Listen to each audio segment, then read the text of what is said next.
그루터기라는 제목으로 하나님 말씀을 같이 나누도록 하겠습니다. 여러분들 이제 계시록 6장 1장 8절은요 드디어 봉인되었던 책이 이렇게 떼지는 그런 역사가 이제 시작되는 것을 묘사한 겁니다.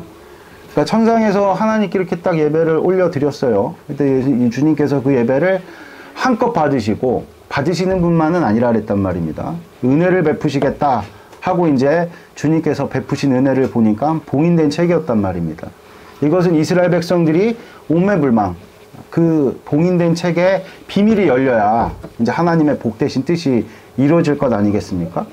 여러분들 우리가 단지 이 땅 가운데서 재림예수를 기다리는 것은요, 다시 한번 제가 말씀을 드리지만 우리의 신앙의 어떤 그런 시작은 우리의 어떤 공공함이라든지 어려운 어떤 상황을 탈피하고자 하는 그런 계기로 시작이 됐을지언정 우리가 예수님을 딱 이제 깨닫고 나면요 어떻게 됩니까? 공동의 어떤 그런 목적이 생기는 거죠. 왜냐면 예수님께서는 그런 계기로 우리를 만나 주셔서 우리를 신부 삼아 주잖아요. 여러분들 부부가 공동의 목표가 없잖아요. 그러면요 굉장히 그 사랑이 유지되는 것이 쉽지가 않습니다. 한번 남편에게 물어보세요. 당신은 우리 가정에 대한 어떤 비전이 있어? 근데 대답이 묘원하다. 그러면은 자매들이 바가지를 긁어도 좋습니다. 여러분들 분명한 어떤 그 가장으로서의 비전이 제시되는 바가 있어야 됩니다. 그래갖고 때로는 집안의 어떤 대소사의 일들에 대해서 뭔가 이 남편이 자꾸만 이렇게 모호하고 결단을 내리지 못하는 어떤 그런 내용들이 있다 그러면은 뭐 여성들이 가만히 있으면 안 돼요, 여러분들. 이건 지금 남성이 어떤 리더십을 잃어버린 거거든요. 그래서 부부는요 항상 공동의 어떤 목적을 향해서 나아가야 됩니다. 아시겠습니까? 그래갖고 뭐 이렇게 주례사에 보면은 검은 머리가 팥뿌리가 되도록 그 어떤 연이 이어지기를 원한다 뭐 이런 식으로 뭐 주례사가 있죠. 요새 주례를 그렇게 안 하더라고요. 결혼식이 참 신기하게도 그게 어쩌면 우리 시대의 어떤 자화상일지 모르겠습니다. 항상 여러분들 그래갖고 우리가 보통의 기독교인들이잖아요. 결혼을 했을 때 주례사를 좀 잘 기억하세요. 하나님의 말씀의 선포입니다. 가정에 대해서 하나님께서 여러분들 명령하신 바가 있어요. 그게 여러분들 가정의 비전이 아닐 리가 없습니다.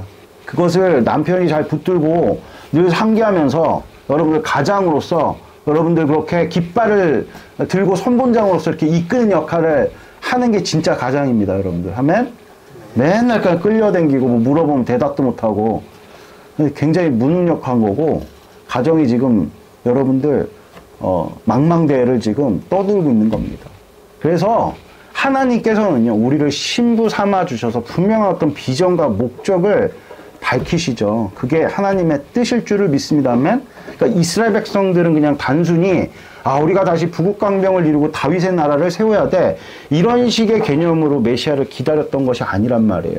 하나님의 복되신 뜻, 악을 섬멸하고 이 시대의 죄로 얼룩진 역사를 종결하고 다시금 하나님 나라가 새롭게 이 세상 가운데 의의 통치를 이루는 여기까지를 생각했던 것이 메시아를 기다렸던 그들의 어떤 비전이었다는 겁니다. 아멘?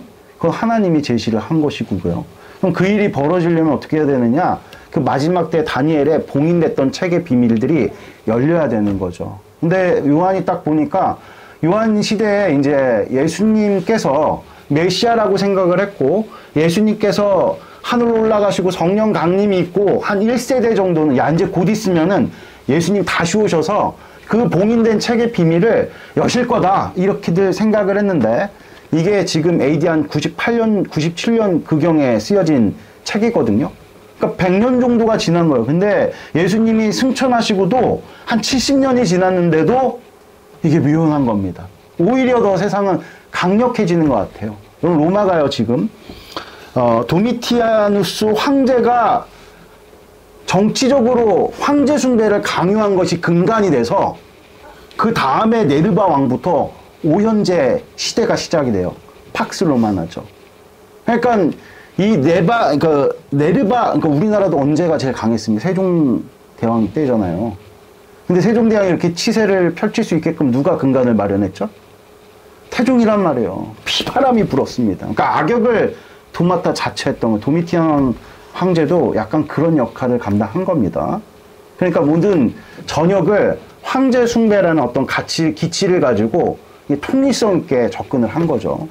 그래서 악역을 자처하면서 많은 어떤 민족들로부터 미움받을 용기를 내서 어떤 측면에서 보면은 오연제 시대가 나타날 수 있는 어떤 근간을 마련했던 그런 시기니까 기독교인으로서는 너무나도 큰 압박이었죠. 그런 압박감을 느끼는 상황 속에서 하나님께서 이제 드디어 환상을 통해 가지고 예수 그리스도로 말미암아 인이 떼지는 그런 어떤 환상을 이렇게 보여주고 계시는 거죠. 아멘? 그러니까 하나님이 놀고 계신 것이 아니다. 역사의 주관자는 하나님이시고 지금 벌어지는 모든 일들도 하나님의 의도 속에서 일어나고 있는 일들이다. 라는 것을 확실하게 주님께서 요한사도와 요한사도에 속한 모든 교회에게 지금 전파를 하고 있는 것입니다. 아멘? 할렐루야?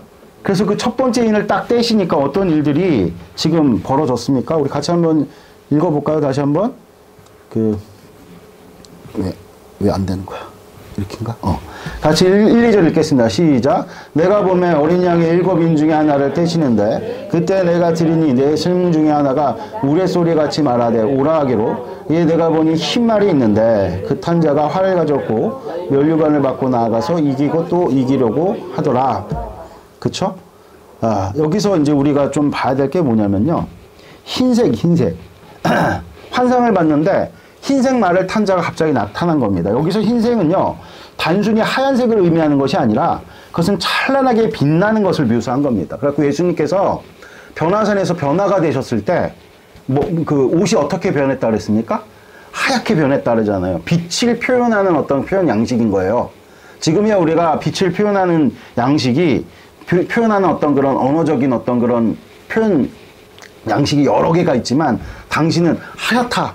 요 정도로밖에 이 빛을 묘사할 수 없었거든요. 그러니까 아주 빛나는 그런 어떤 말을 탄 한 사람이 딱 나타났는데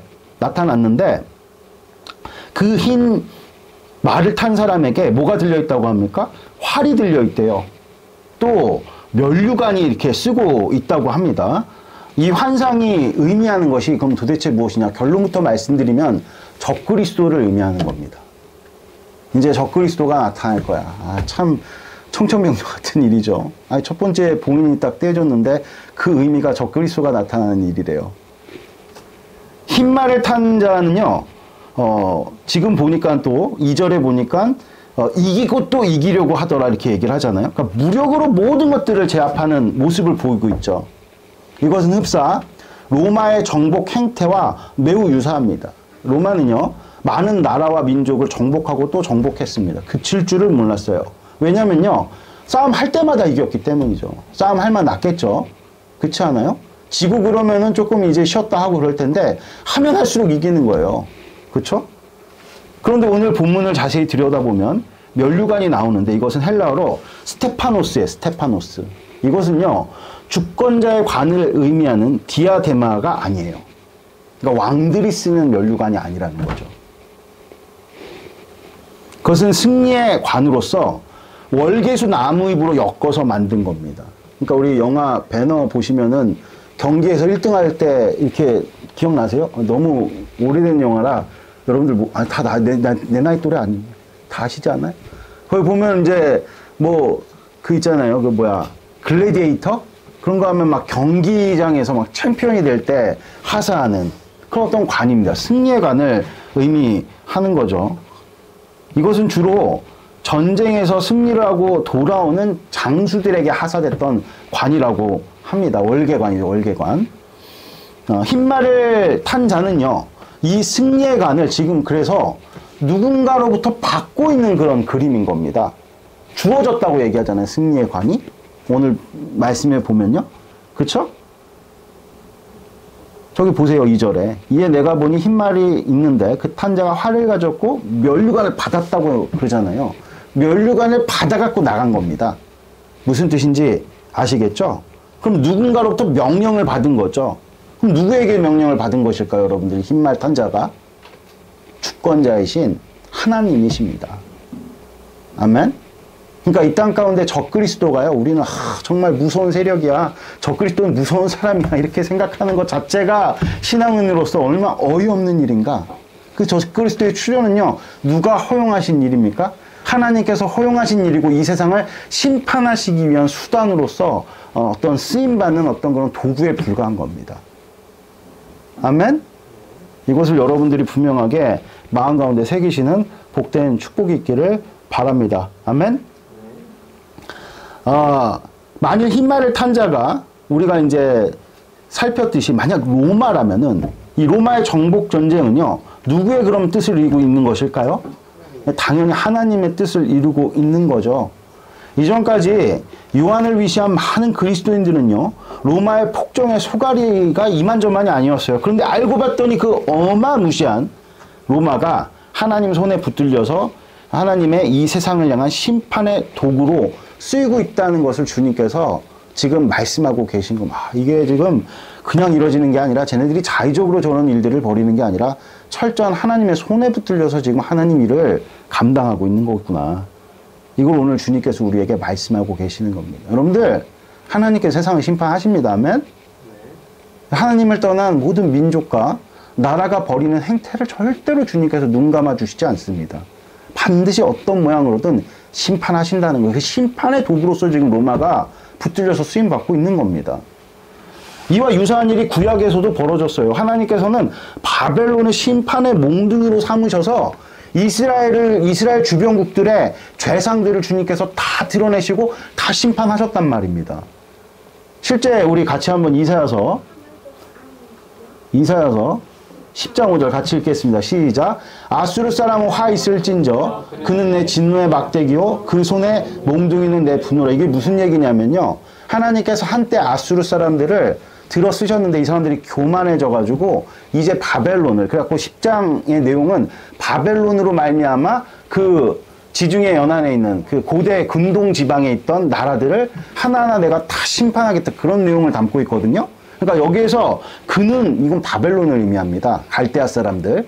그러니까 그 갈대아 사람들, 바벨론은 내 진노의 막대기야, 그러니까 심판의 도구야, 이렇게 주님께서 말씀하시는 거거든요. 그러니까 바벨론이 그냥 자기가 자생적으로 일어난 것이 아니야. 하나님께서 일으켜 세우신 겁니다. 무엇으로? 진노의 막대기로요. 이걸 오늘 주님께서 우리에게 말씀하고 계시고, 유사하게 지금 로마가 그 역할을 감당하고 있다는 것을 주님께서는 6장 1, 2절에 말씀하고 계시는 거죠. 물론 바벨론은요, 이스라엘도 멸망을 시켰죠. 그러나 이스라엘에게는 신앙의 구루터기를 주님께서 남겨놓으셨죠. 우리 이사야서 5장, 여기 안 나왔네요. 제가 이거는 따로, 이건 좀 찾아야 될 것 같습니다. 여러분들 이거 이사야서 6장 13절입니다. 나중에 추가한 거라서.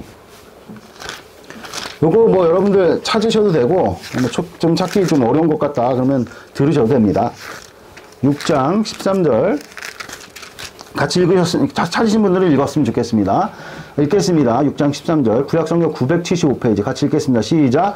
그 중에 10분의 1이 아직 남아있을지라도 이것도 황폐하게 될 것이나 밤나무와 상수리나무가 배임을 당하여도 그 구루터기는 남아있을 것 같이 거룩한 씨가 이 땅에 구루터기니라 하시더라. 아멘. 이사야서 6장은요, 이스라엘을 향한 심판에 관한 말씀이거든요. 이들의 죄악성이 너무 깊어서 이제 심판당할 때가 있을 건데 하나님께서 구루터기를 남겨놓으신대요. 거룩한 씨를 남겨두신대요.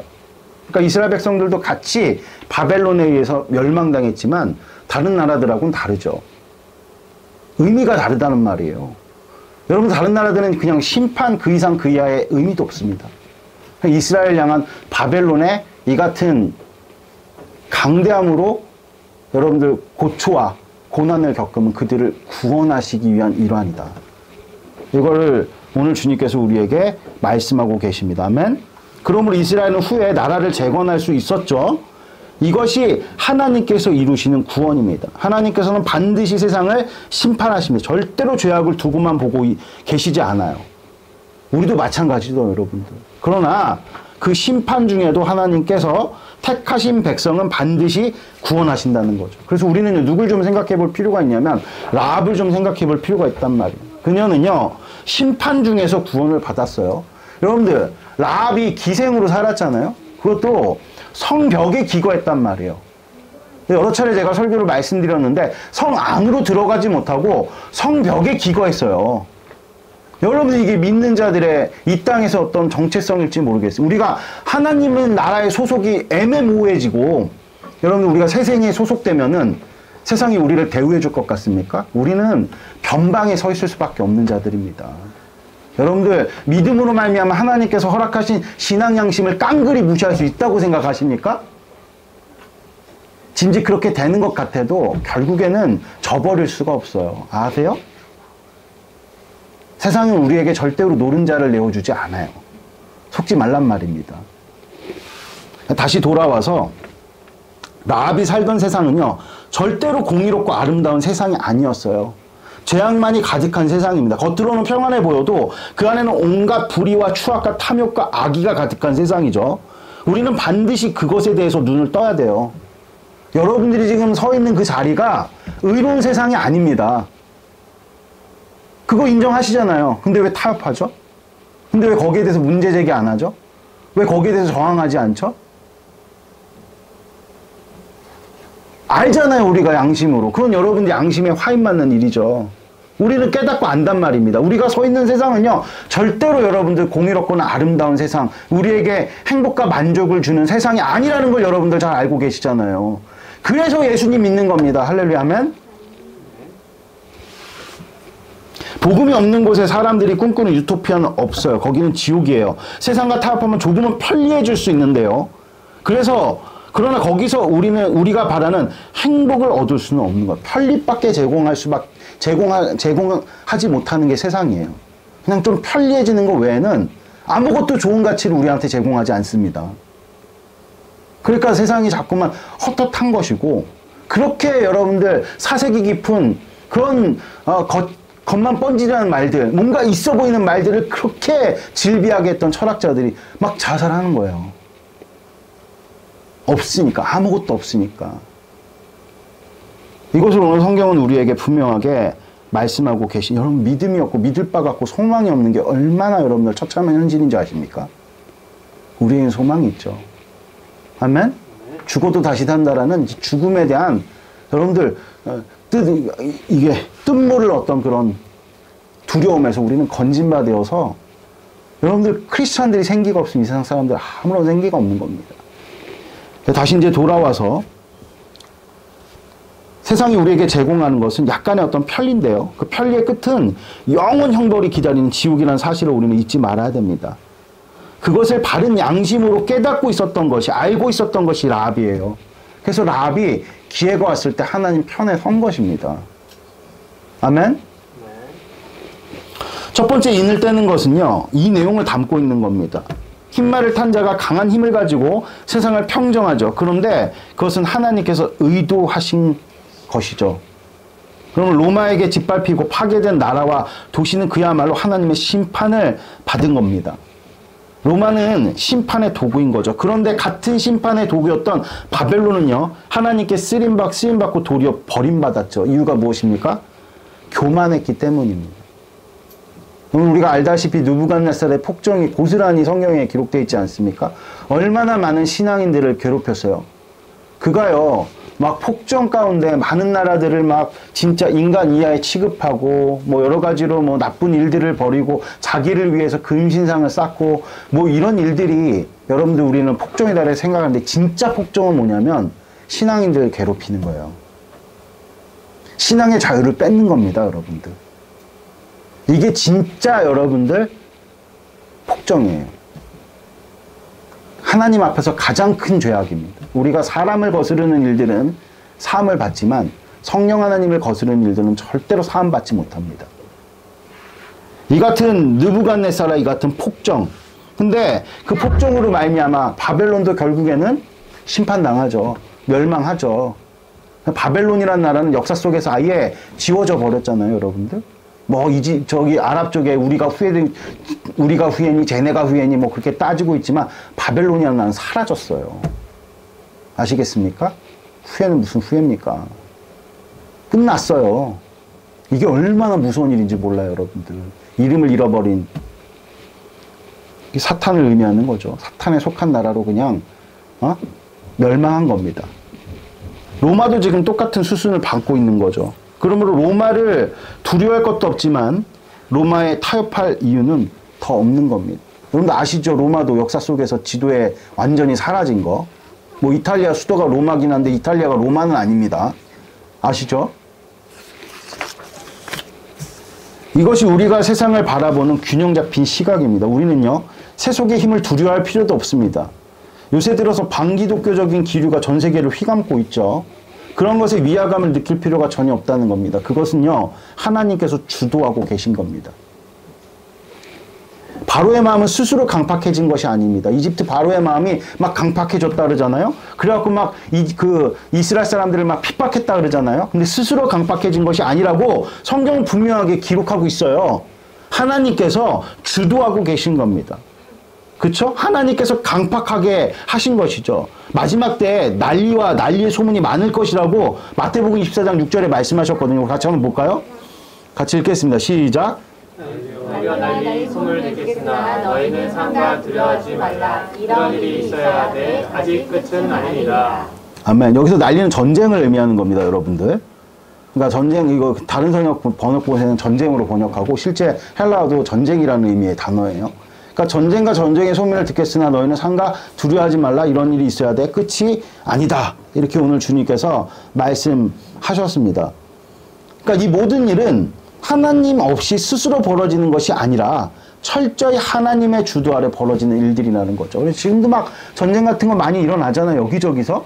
우리나라도 뭐 전쟁 위협 때문에 여러 가지로 지금 뭐 미중 간의 무역 전쟁 이런 것들이 그냥 쟤네들끼리 무역 전쟁 하나 봐. 이런 걸로 여러분들 우리가 느껴지는 것이 아니라 나라에 대해서 조금만 관심 있는 사람들이면 이게 지정학적인 역학적 구도가 좀 변하고 있구나. 야, 이러다 보면 전쟁이 일어나는 거지. 전쟁이 여러분들 딴 시대나 벌어지는 일들이라고 생각하기에는 너무나도 여러분들 우리나라보다 훨씬 잘 살고 있었던 이스라엘에서도 지금 벌어졌던 일이잖아요, 전쟁이. 우크라이나랑 러시아랑 그렇게 여러분들 현대전이 벌어질 줄 누가 알았습니까? 근데 이런 일들을 다 누가 주도하고 계신다는 겁니까? 하나님께서 주도하고 계신다는 겁니다. 이 점을 여러분들이 정말 마음속 깊이 새기시는 복된 축복이 있기를 바랍니다. 아멘? 그러면은 이런 일들이 벌어지는 이유가 무엇이냐? 여러분들 우리를 구원하기 위해서인 거죠. 그럼 1907년 평양에서 이 반만년 역사를 가진 조선을 완전히 탈바꿈할 엄청난 변혁이 벌어집니다. 여러분 잘 아시죠? 평양 대분 운동입니다. 기록을 보면은 그 평양 대분 운동이요, 약 3년 정도의 시간으로 지속이 됐다고 합니다. 우리는 그냥 단순한 하나의 이벤트 사건으로만 우리는 알고 있는데 그 사건들을 면밀하게 기록들을 들여다보면 그 부흥의 역사가 3년 정도 지속이 됐다. 꽤 긴 시간이죠. 그것은 흡사 예루살렘에 임한 성령 대강림과 비견할 만한 사건이었는데요. 여러분들, 그렇게 우리나라와 민족 가운데 하나님 나라의 큰 임재가 일게 된 거예요. 그래서 실제 수많은 사람들이 회개를 했고요. 큰 변화가 일어났어요. 예컨대 평양 주변에 있었던 모든 기생집들이 문을 닫았다고 합니다. 회개해서요. 엄청난 영적 파장이죠. 거기다가 법적으로는 노비제도가 철폐됐음에도 불구하고 계속해서 그 노비제도가 이어졌거든요.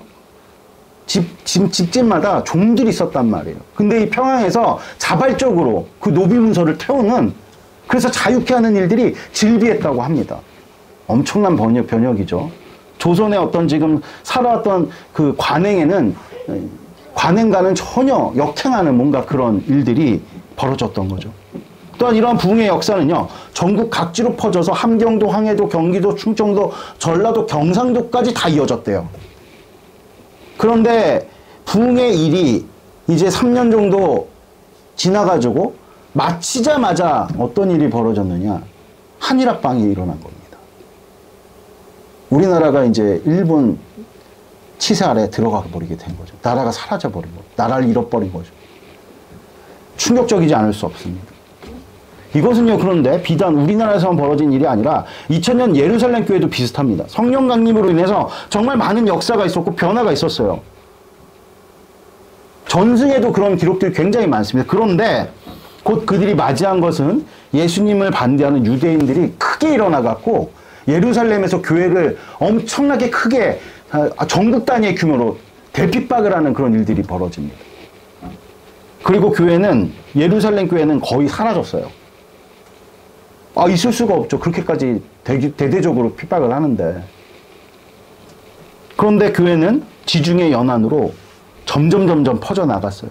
그래서 교회는 급속도로 확산이 됐죠. 그래서 사도 바울의 사역이 더 힘을 많이 받게 된 겁니다. 왜냐하면 사도들이 예루살렘에서 다 뿔뿔이 흩어져 갖고 지중해 영역으로 나왔거든요. 실제 베드로 사도는 바울과 협력도 많이 했습니다.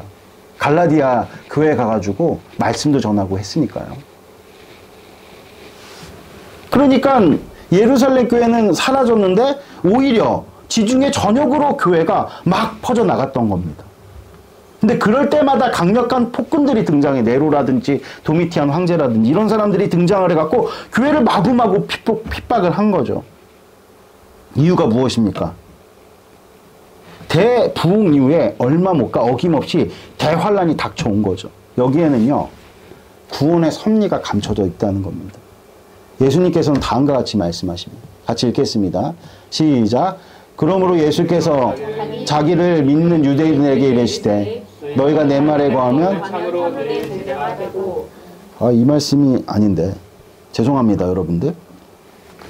제가요 이거를 잘못 전달을 한 것 같습니다. 진리가 너희를 자유케 할 것이다, 이건데 32절이죠. 제가 이거를 한 절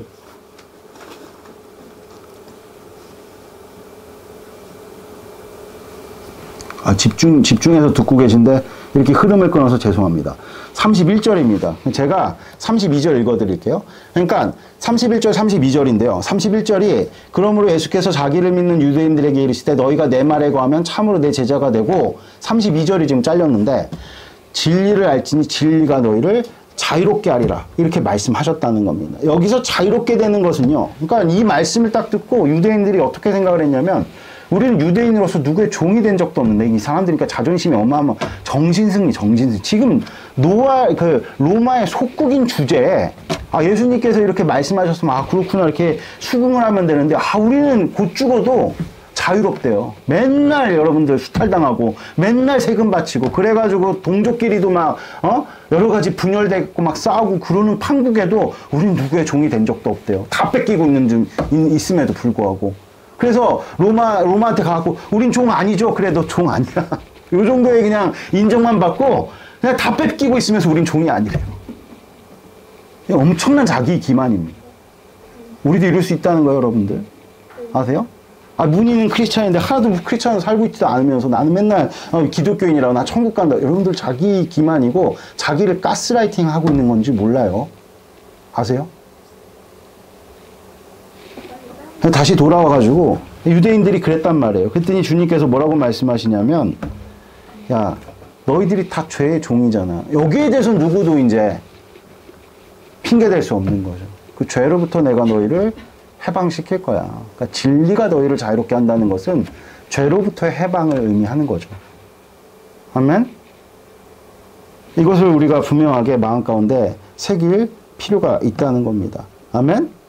그래서 우리는요, 죄와 그에 따른, 그 죄에 따른 저주로부터 구원받는 겁니다. 다시 말해서 구원은 마치 금을 단련하는 것과 같다는 거죠. 금이요, 불순물에 섞여 있으면 아무 가치가 없어요. 아세요? 그냥 돌덩이 뿐입니다. 근데 그것을 단련하면 세상 그 어떤 금속과 비교할 수 없는 가치를 얻게 됩니다. 그래서 여러분들 불순물이 섞인 금덩이는요, 당장에는 아무 가치가 없는데 그걸 비싸게 사잖아요? 왜 그렇습니까? 단련해서 순금으로 녹여낼 비전이 있기 때문에 여러분들 그 금덩이를 사는 거거든요. 그러니까 금덩이가 금이 되려고 그러면 단련이 필요하다는 거예요. 만일 단련할 수 없다는 어떤 그런 전제로 그걸 사가면 누가 사가겠어요, 여러분들. 아무짝에 쓸모도 없고 뭐 만들 것도 없잖아요, 그걸로. 근데 금을 단련하면요, 너무나도 아름다운 가치, 복된 가치, 또 엄청난 부가가치가 있게 되는 거죠. 예수님께서는 다음과 같이 말씀하시고, 우리 같이 또 한번 말씀 읽도록 하겠습니다. 읽겠습니다. 시작. 생리조각은 낡은 옷에 붙이는 자가 없나니 이는 기운 것이 그 옷을 당기어 헤어짐이 더하게 되며, 새 포도는 낡은 가죽 부대에 넣지 아니하나니 그렇게 하면 부대가 터져 쏟아지고 부대도 버리게 됩니다. 세포도주는 세 부대에 넣어다 둘 다 보존되느니라 하면, 여러분들, 그러니까 주님께서는 우리에게 다 은혜를 베푸시잖아요. 그럼 우리 삶 가운데 자꾸 왜 어려운 일들이 자꾸만 벌어지느냐. 그렇게 막 한껏 주님께서 은혜를 주시고 소망도 주시고 확신도 주셨으면서 정작 이제 내가 삶을 딱 살려고 할 때는 막 여러 가지 무수한 여러분들 시험들이 다가오는 거 주님 좀 막아주셨으면 좋겠는데 또 허락을 하신단 말이에요. 허용을 하신단 말이에요. 이유가 무엇입니까?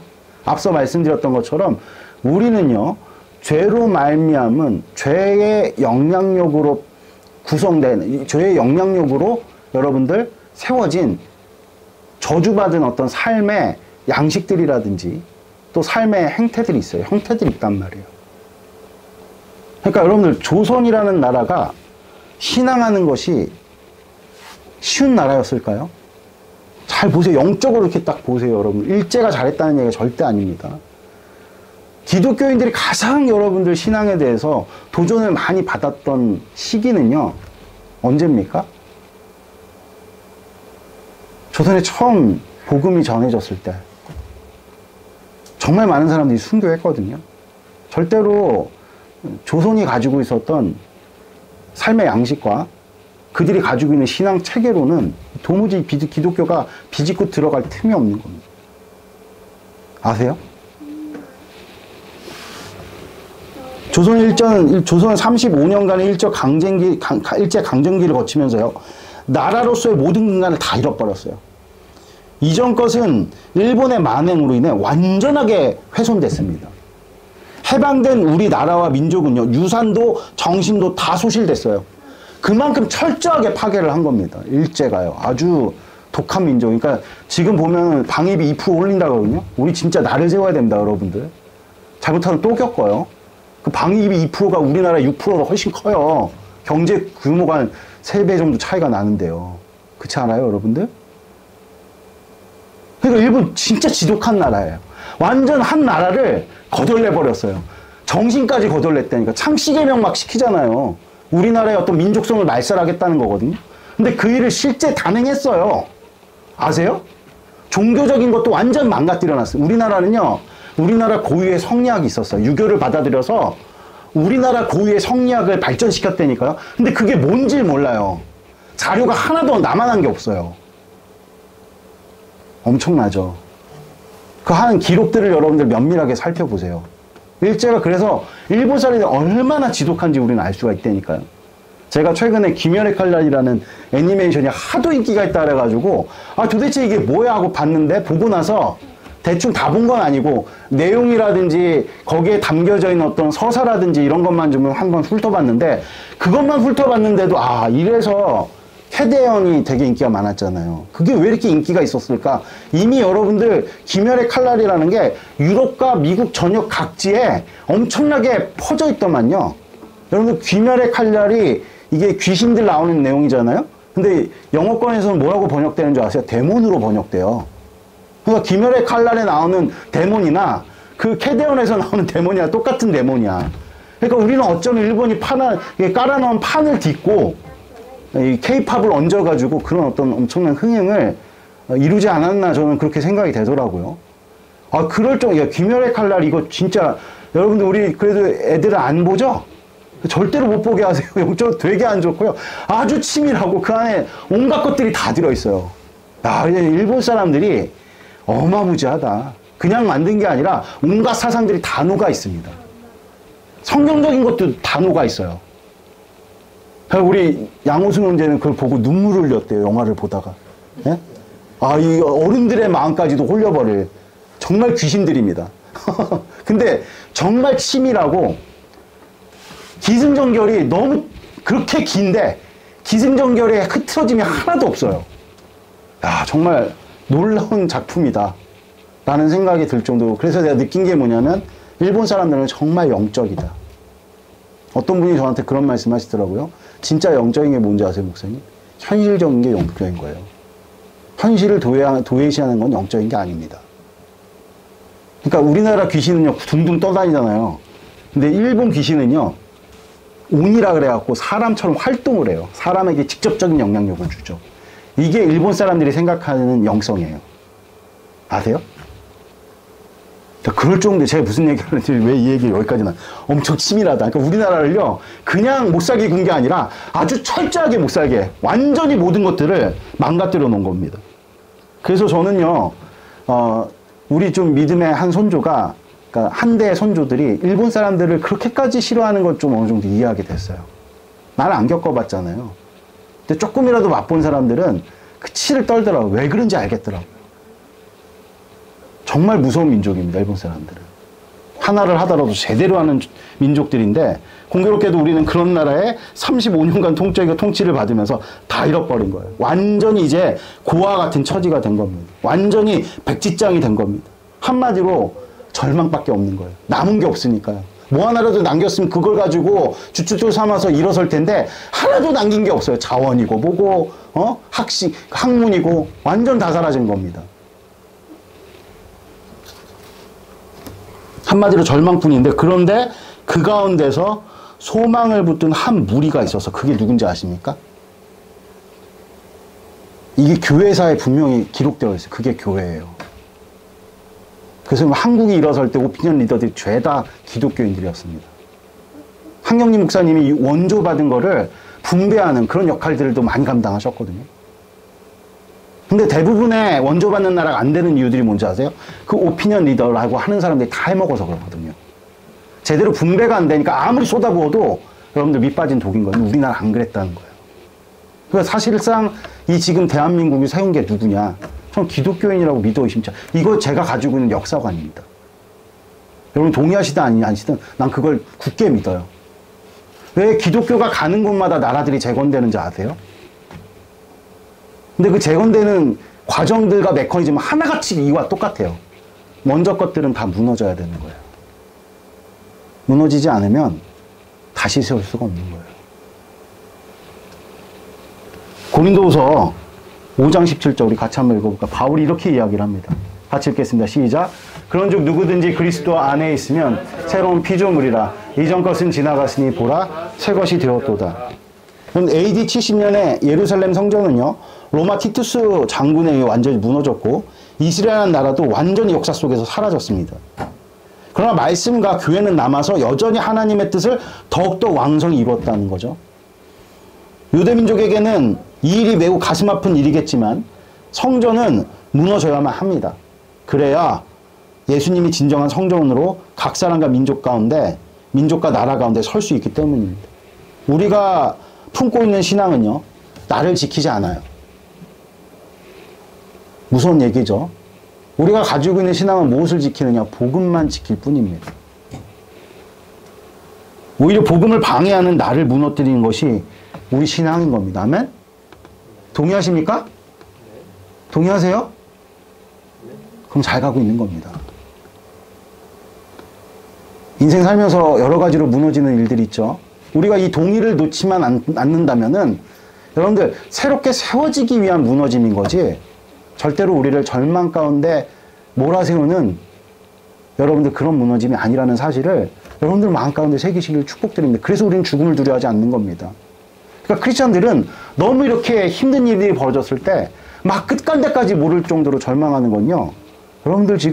여러분들은 신앙을 지금 잃어버린 거예요. 잃어버린 게 아니라 잊고 계신 거예요. 잃어버릴 수는 없죠. 잊고 계신 거예요. 다시 자각해서 흔들어 깨워서 믿음을 생각해야 됩니다. 하나님이 우리 가운데 계십니다. 아멘? 네. 하나님께서 그래서 우리에게 은혜를 많이 주시면 자꾸 이상한 일이 벌어지는 거예요. 그때 우리는 생각해야 되는 거야. 아, 내가 지금 다시 세워지려고 새롭게 되려고 이런 일들이 지금 있구나. 여러분들 우리가 여전히 저주받고 죄가 그대로 있고 죄로 말미암아 저주받는 현실이 그대로라 그러면은 하나님이 우리를 어떻게 통치하시고 어떻게 복 주시겠어요? 근간을 새롭게 해야 되는 일들이 우리 가운데는 일어나야 된다는 겁니다. 아멘? 그러니까 자꾸만 사무엘이 실수했죠. 잘못했죠. 사울을 세워놨는데 그지같이 하고 있는 거예요. 그래서 주님께서 야 이제 안 되겠다. 다시 갈자 해가지고 타윗을 딱 세워놨더니 한탄하면서 슬퍼하기를 그냥 연일 그러니까 주님께서 정신 차려 이 녀석아 언제까지 슬퍼만 하고 있을 거야. 너 언제까지 이렇게 감정적으로 대응하면서 인생을 지금 관망할 거야. 그렇게 방치할 거야. 일어나. 일어나서 다시 시작하면 돼. 이제 내가 할게. 이 음성이 여러분들의 삶 가운데 온전하게 들려지시길 축복드립니다. 아멘. 이게 구원입니다. 아멘. 하나님이 하시려면 먼저는 우리가 세워놓은 것들이 무너지는 과정이 필요한 거예요. 이것을 여러분들이 마음속에 깊이 오늘 메시지로 새기셔서 한 주 내내 묵상하시면서 여러분들 하나님께서 다시 세우실 그런 정말 복된 우리 삶의 가치들과 또 아름다운 양식들을 기대하고 고대하면서 여러분들 힘내시기를 축복드립니다. 아멘. 할렐루야. 하나님 살아 계십니다. 아멘. 네. 여러분들의 삶을 우리 뭐 지체들 중에도 이번에 같이 기도하면서 나한테 왜 1년 동안 이런 일이 벌어지는지 정말 모르겠습니다. 너무 힘들어요. 뭐 이렇게 얘기했던 지체가 있어요. 그래서 이분을 위해서 우리가 다 같이 기도할 때 기도에 앞서서 그럼에도 불구하고 우리가 당신을 오랫동안 지켜봐낸 신앙 있다. 그건 부인할 수 없다. 다 무너졌어도 그 신앙으로 말미암아 일어서게 될 것이다. 이런 어떤 예언 아닌 예언의 말씀을 선포하고 기도를 딱 했더니 이분이 그냥 오실 때는 얼굴이 울그락벌그락 해갖고 오셨는데 가실 때는 내가 확인을 해보니까 평안스럽고 또 이런 말씀 하시면서 갔다 그래요. 내가 그래도 기도를 하니까 숨 쉴 수 있는 것 같다고. 그래서 저는 그냥 감히 이렇게 말씀드려요. 제가 봐도 참 힘든 상황임에도 불구하고 잘 가고 있다. 구원은 그런 겁니다, 여러분들. 아멘. 기도하겠습니다. 하나님, 감사합니다. 오늘 선포된 말씀 우리 가운데 이루어 주셔서 할렐루야. 하나님께서 이 모든 세상을 관장하시고 하나님의 일은 그치지 아니하고 궁극적으로 우리를 죄와 그 죄된 상황으로부터 건져내시는 일을 여전히 하나님께서 교회를 통해서 이루고 계심을 믿어 의심치 않습니다. 주여 한 주간 내내 아버지 말씀을 생각나게 하셔서 뜻하지 않게 나의 삶 가운데 고통의 일들이 찾아올 때마다 아버지 그것이 다 하나님께서 나에게 주는 시험이다 이렇게 얘기할 수는 없습니다. 주님, 솔직하게 내가 잘못해서 겪는 고난들도 있겠지만 이런 일들은 도대체 나에게 왜 일어나는가? 내가 한 주간 예배도 잘 드렸고 정말 은혜도 받았는데 왜 나에게는 이런 시험의 일들이 벌어지는가? 이런 의문이 들 때마다 말씀을 생각나게 하셔서 아버지 위로를 더해 주시고 이 모든 일들이 지나갈 때 하나님께서 더 복된 것으로 세우신다라는 그 확신을 가지고 아버지 잘 견디고 아버지 믿음 잃지 아니하고 그 믿음으로 한 주를 또 복되게 아버지 살아내는 우리 모든 신촌인말께 지체들 될 수 있도록 축복을 더하여 주시옵소서. 또 우리 지체들 가운데 아버지 정말 그 믿음의 싸움을 싸우느니라고 정말 힘겨운 자들이 있습니다. 힘주셔서 아버지 믿음 잃지 않고 믿음으로 이 모든 것들을 승리로 절망하지 않고 낙담하지 않고 아버지를 더욱더 소망하는 것으로 아버지 나아갈 수 있는 아버지 위로와 능력을 더딥혀 주시옵소서. 감사합니다. 부활의 주님 되신 예수님의 이름으로 기도드렸습니다. 아멘.